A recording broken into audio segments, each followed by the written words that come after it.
Olá, meus irmãos, bem-vindos ao canal Ministério Palavra do Senhor. Hoje, dando continuidade ao nosso estudo de Gênesis, capítulo 37 e 38. São capítulos muito tensos. Aqui a gente já viu que Jacó já tinha passado o rio Jaboque, tinha se reconciliado com Esaú, né? Seu irmão. Jacó aqui, ele entra na terra de Canaã, onde seu pai Isaac tinha vivido como estrangeiro. E aí, José, aqui, já com 17 anos, ajudava os irmãos. E ele, José, teve sonhos ali. Primeiro sonhou que os irmãos estavam amarrando os feixes de trigo e o feixe desse levantou e ficou em pé. E os outros feixes, os outros irmãos se juntaram ao redor do feixe de José. E aí seus irmãos perguntaram assim: então você vai reinar sobre nós? Quer dizer que você vai nos governar? Depois ele teve outro sonho.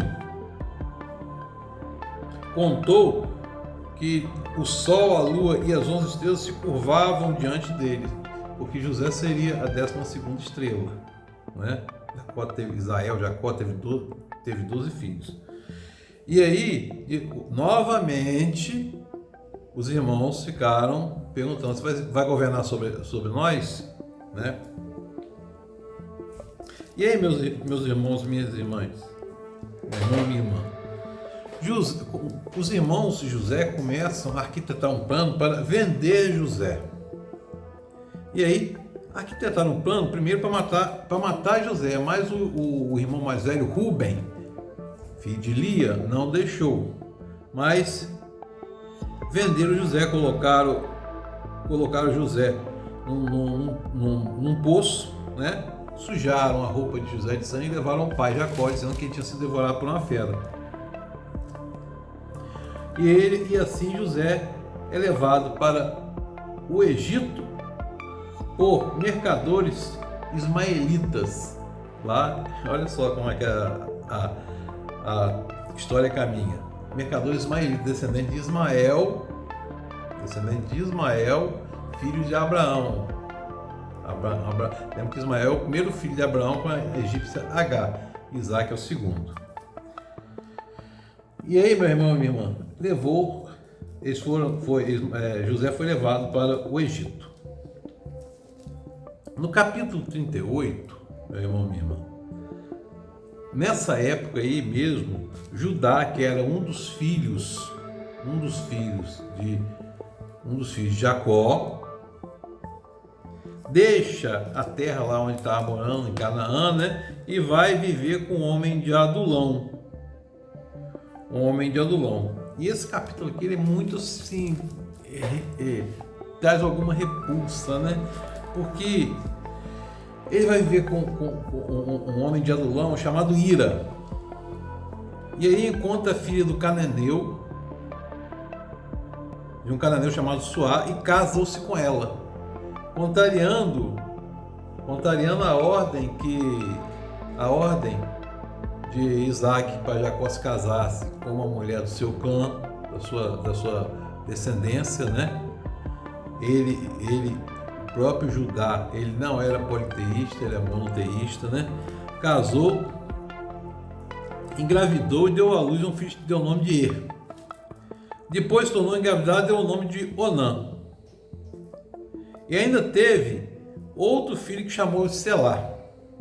E aí Judá escolhe uma mulher chamada Tamar para casar com esse seu filho mais velho. E Deus reprova e mata ele. Então Judá mandou Onã, irmão de Er, casar-se com a mulher do seu irmão, né? Tamar. Também assim, para suscitar descendência, era comum para suscitar descendência. Isso, tá? E o seu irmão, Onã, ele não engravidava a mulher. Não engravidava a mulher porque derramava o sêmen no chão. O Senhor reprovou e matou também Onã. Então Judá disse a sua nora Tamar: more como viúva na casa do seu pai até que meu filho Selá cresça, porque temi que viesse a morrer como os seus irmãos. Aí Tamar foi morar na casa do pai. Depois de algum tempo,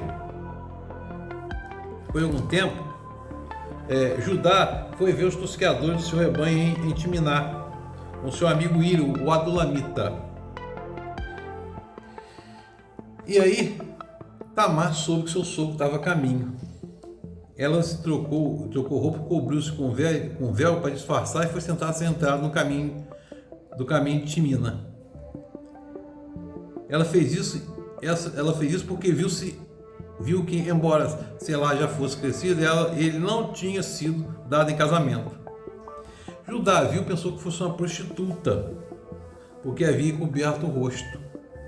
E não sabendo que era nora, deitou-se, manteve relações com a própria nora.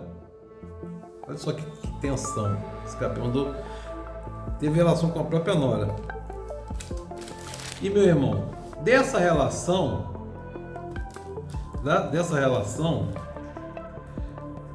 nasceu